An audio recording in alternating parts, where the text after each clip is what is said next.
In the videos you watched before, they talked about wheelchairs, and also they talked about the medical problems associated with wheelchairs. I would like to talk about smart wheelchairs for assessment and mobility in this lecture, and I will start by things called ultralight manual wheelchairs. They're still manual wheelchairs, but actually they're ultralight, and there are a lot of design. You go online and check Striker ultralight manual wheelchair. They have developed a new line of wheelchairs. They're really, really light. So these are the latest line of ultralight, manual wheelchairs. It's amazing how Stryker is, designing these things.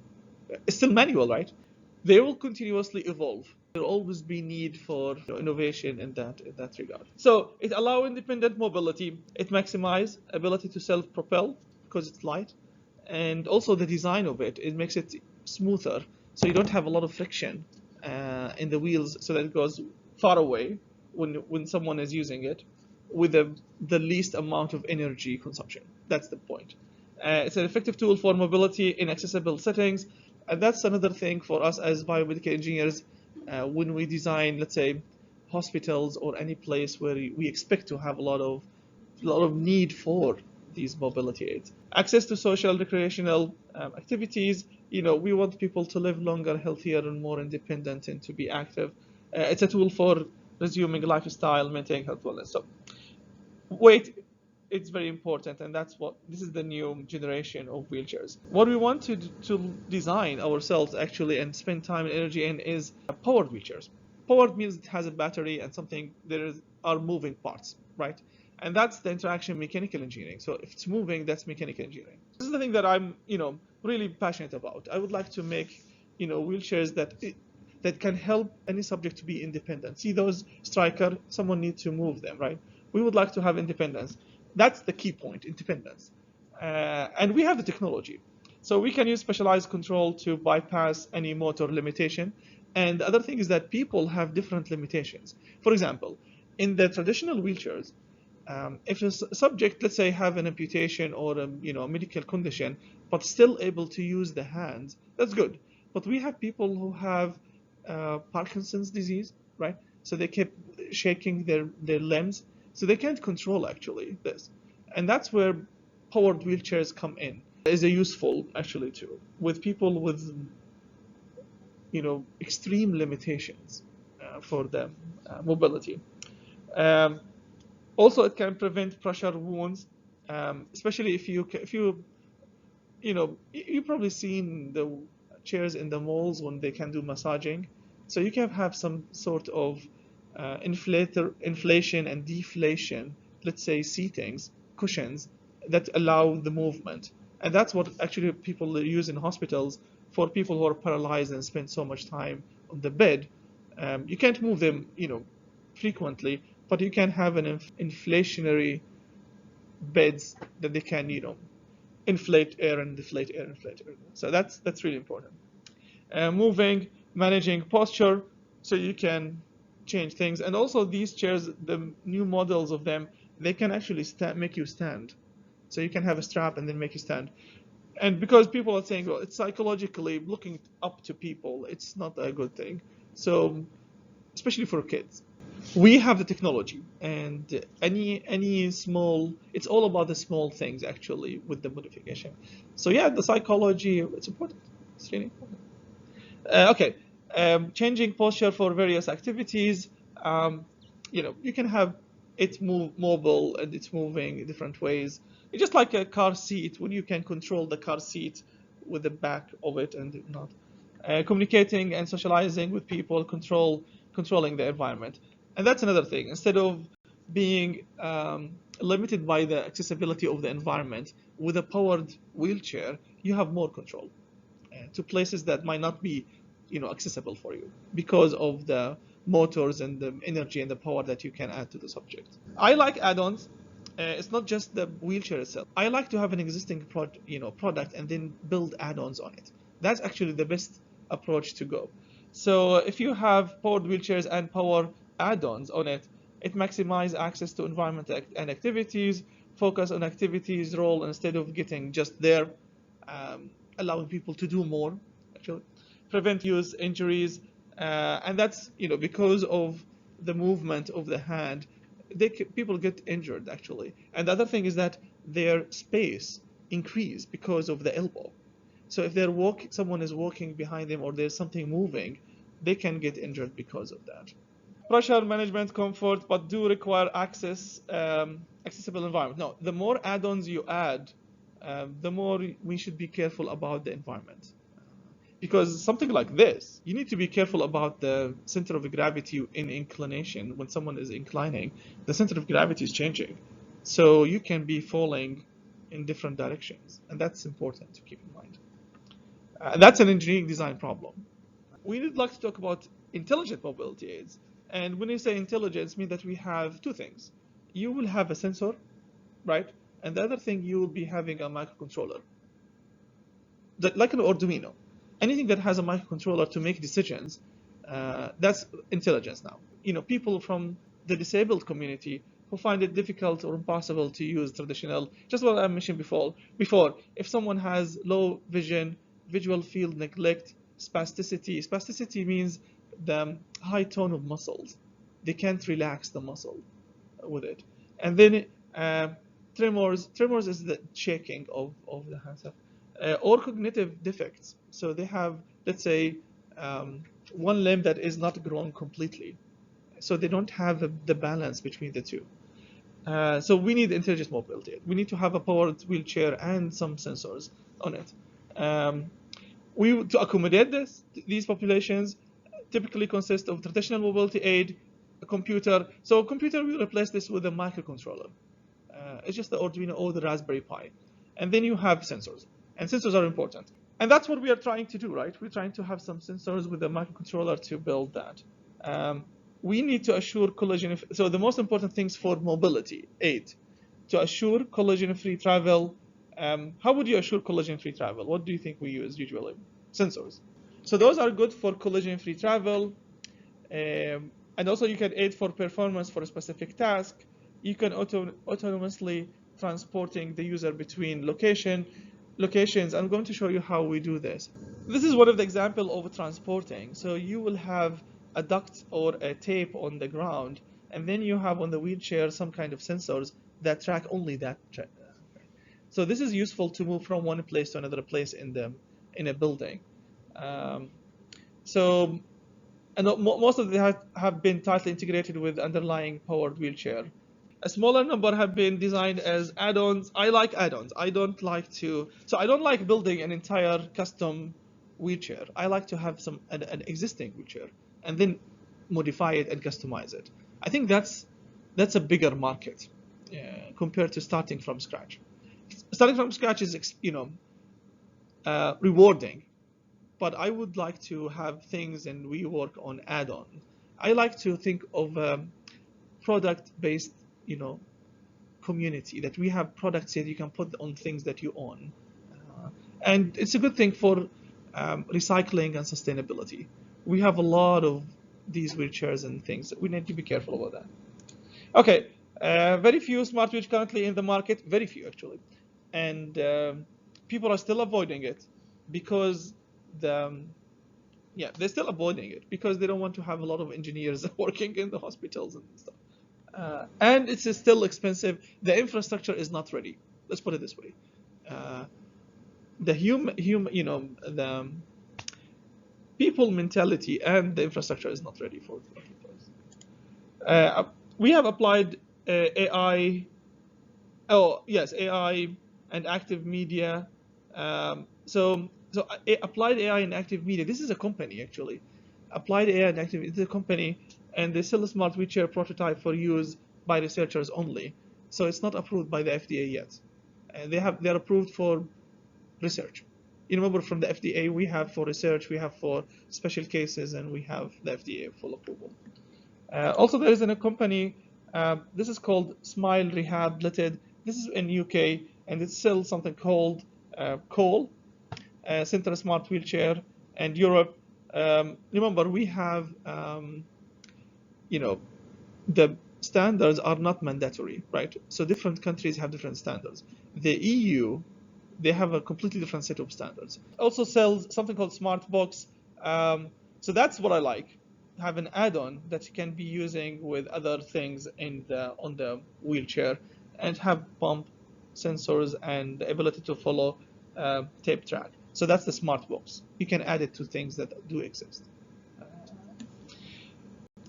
Cool. I've never seen these actually physically, but we have something called walkers that you can use them, and rollators. That's what the people are called these things. The goal is to provide basic support for the upper extremity, so for you to hold it, and you have navigation and obstacle avoidance. So it has sensors in it that if you're trying to hit something, it will stop. Whatever company is making them, they need a lot of engineering actually into this to make it work, and maintenance.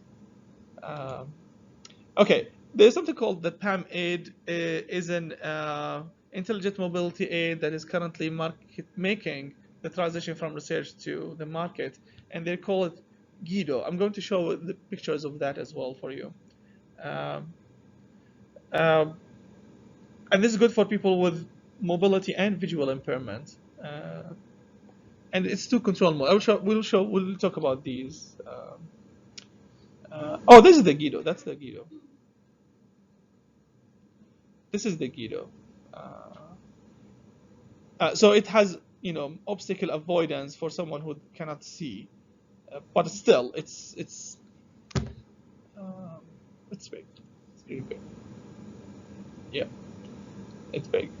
Uh, yeah, I don't know. It consists of a mobile robot based, to which a sonar sensor, laser rangefinder, and pair of handles oriented like bicycle have been added here.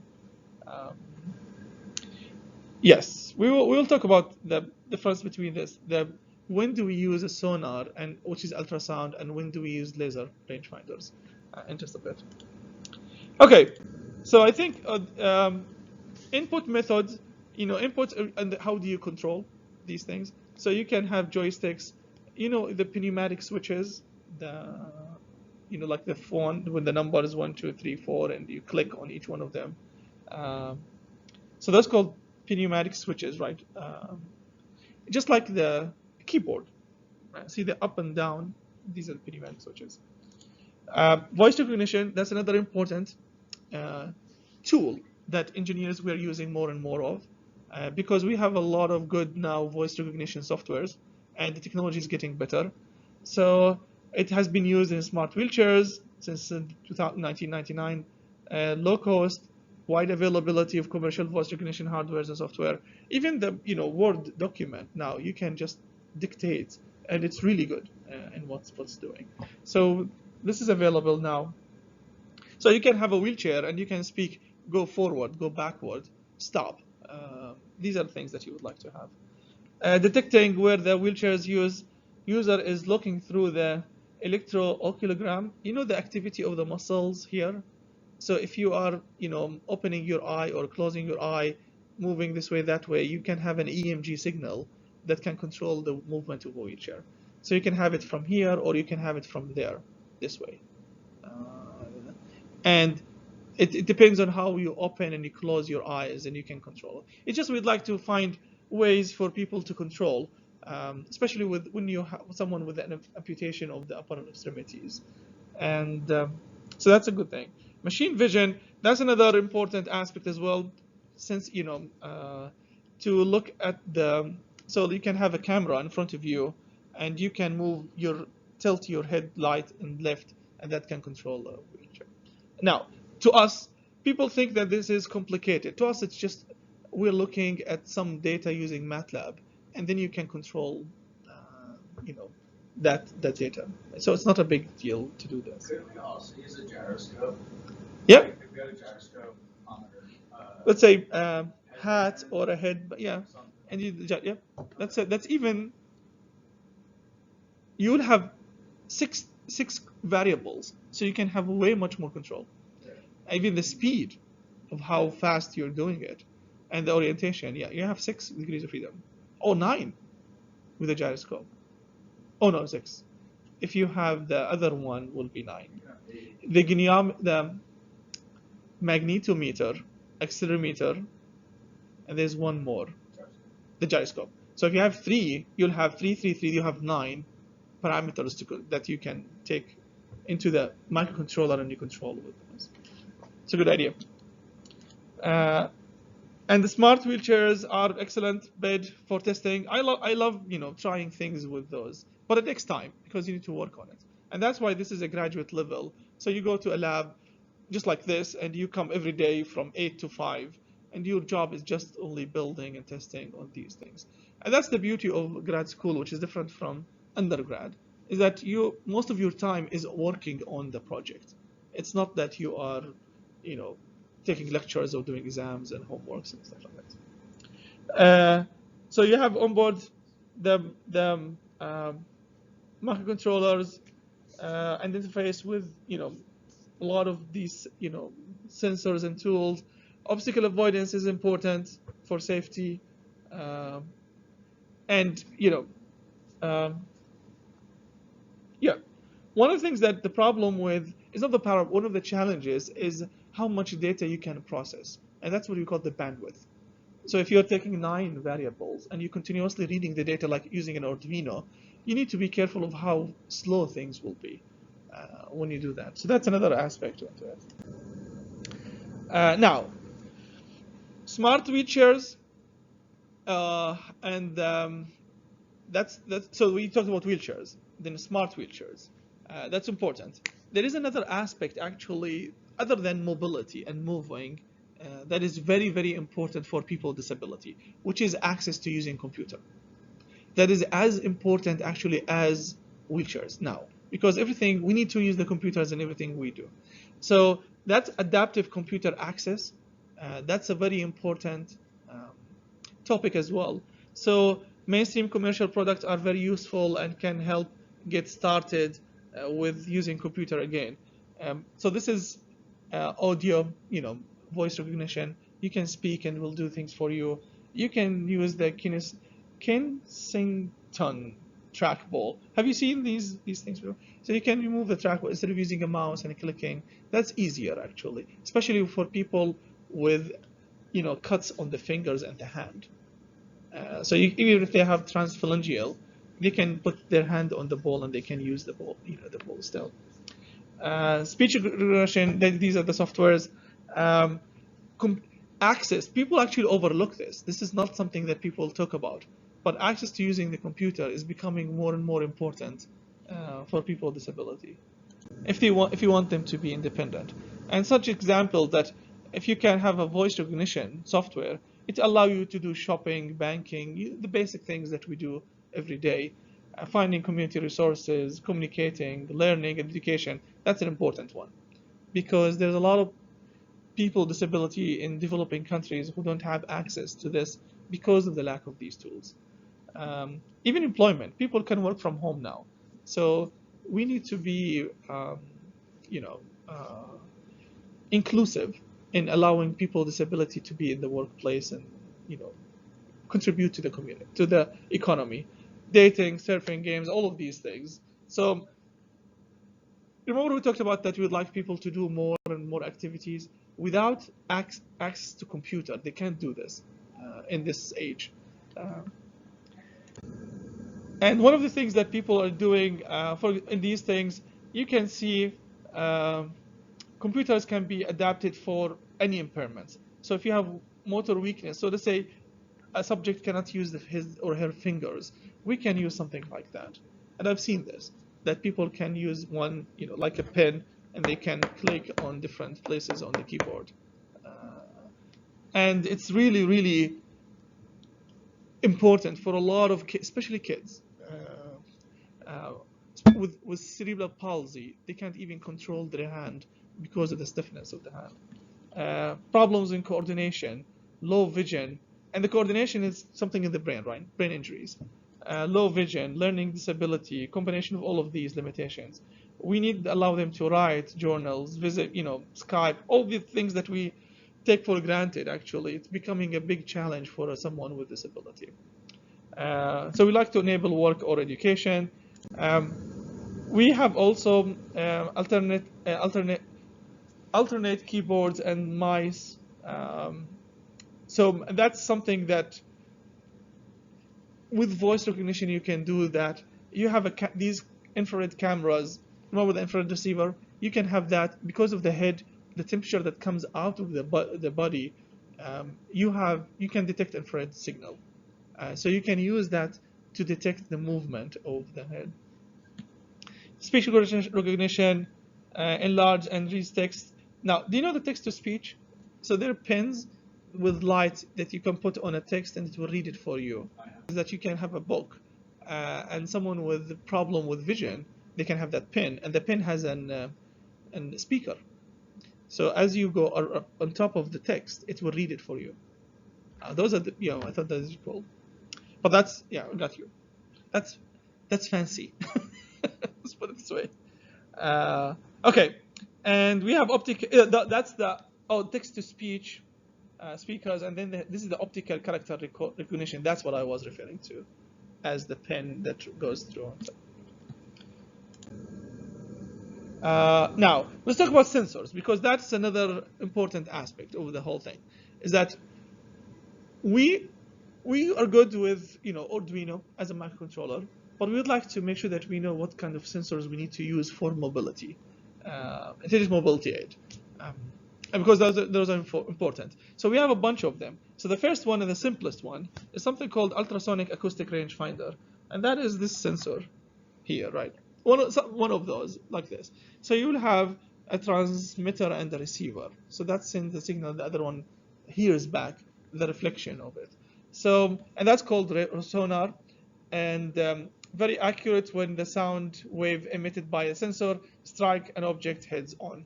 Now the problem with these is that if you are, let's say, hit it or coming into this table from the side, so you don't have heads on to see the entire area, so it's not going to tell you that this is a table or recognize that this is a table. And also if you have flat, smooth surfaces or audio or sound absorbance, like spongy objects, and that's what we have most of the time in the houses, right? The decibels go down quickly because of that. And we could have smooth, so sound absorbance bring the signal down, so that will be a problem for this. If you have smooth surfaces, you will have crosstalks, which is reflection from everywhere of the sound, and that's going to make a problem for this rangefinder. Now, to avoid this problem, we are using the infrared, rangefinders, but you need to have a transmitter and a receiver for the infrared. It emits light. It can be, fooled by dark, and that's a problem because of light absorbance materials. It has difficulty for transparent and reflective surfaces as well. So that's another problem for this sensor. So in the Arduino, we have these two, the infrared and the acoustic. So we can use them in our wheelchair. Now, both of them are often used because they are small, inexpensive, and well understood. The problem with this is that if you are in a wheelchair and there are stairs, it does not tell you that there is a drop in the level of the surface or the ground. So that's a problem for us. For both of them, actually. So we came up with something called the laser rangefinder, and we don't have a laser, sensor or a transmitter in the kit. I'm going to buy you a couple of those. So these laser rangefinders, they're more accurate obstacle and drop-off detection is possible. And the thing is that in the rangefinder, it just gives you a laser like on the sagittal plane, like a ray, right?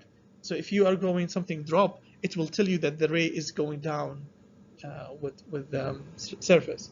It provides 180 degrees, right? Scan with two-dimensional plane of the distance, sagittal and the transverse. That's how it looks, the planes. In the environment, and the PAM8, the Roland, all of these are examples of such intelligent mobility aids that have these, laser rangefinders.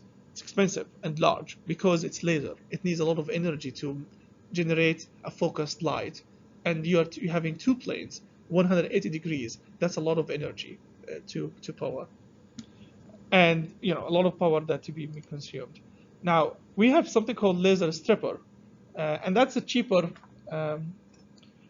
solution for what the laser rangefinder is actually costing us.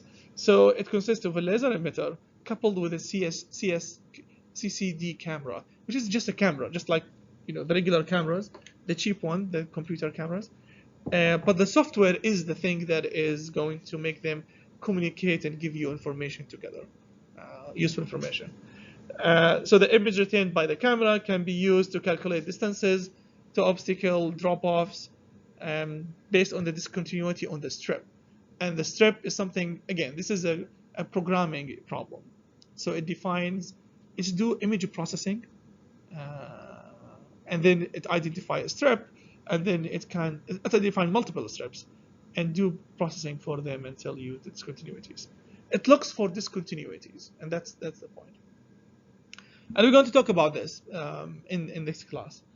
Less expensive compared to the laser rangefinder, but can return false readings when we have glass or dark surfaces. But we still research, and combining these together, people created custom codes to work these together, image processing and laser detection at the same time for that. Okay, now the solution for all these problems is something called machine vision. And that is a very important technology that is attracting a lot of research and money. So we would like to use our cameras, phone cameras, simple cameras, but we would like to build algorithm that can extract information from the videos that we are taking. It's machine vision. So instead of we seeing things, it's the machine that sees and detects and make decisions, right? Tesla they still have problems with, for example, small kids and small objects. Is it a cat or a person? So they're still working on these algorithms to do this. So camera, much smaller than the laser rangefinder and thus much easier to mount. You can use a $20 webcam and the machine vision software. We have a lot of softwares available. And they're improving, and they can make successful implementation of IMA, which is Intelligent Mobility Aid, based on computer vision. We have a toolbox in MATLAB that is related to machine vision. I'm going to add that to our toolboxes. I think we need to add that one, because you can take a video in MATLAB and you can do a lot of things with the machine vision toolbox. You can identify objects, distances, moving objects with the machine. So that's really a good thing. That's why I like MATLAB. We have a lot of toolboxes that we can use. Now, many IMAs, those are names of products. They combine information from multiple sensors to locate obstacles. Now, usually sonar and infrared are working together to make sure that we have more information. So you will find some of these solutions with multiple sensors and multiple workloads. And that's us. This is our field of work in rehabilitation engineering. Is we are not going to be working on developing upper and lower extremities. This is what I would like us to focus on. Intelligent mobility aids, how to allow people access to computer, using computer, and machine vision. That's why we learn about image processing and these kind of things. It's cool stuff, right? But I wanted you to know about this, that this is where the future is actually in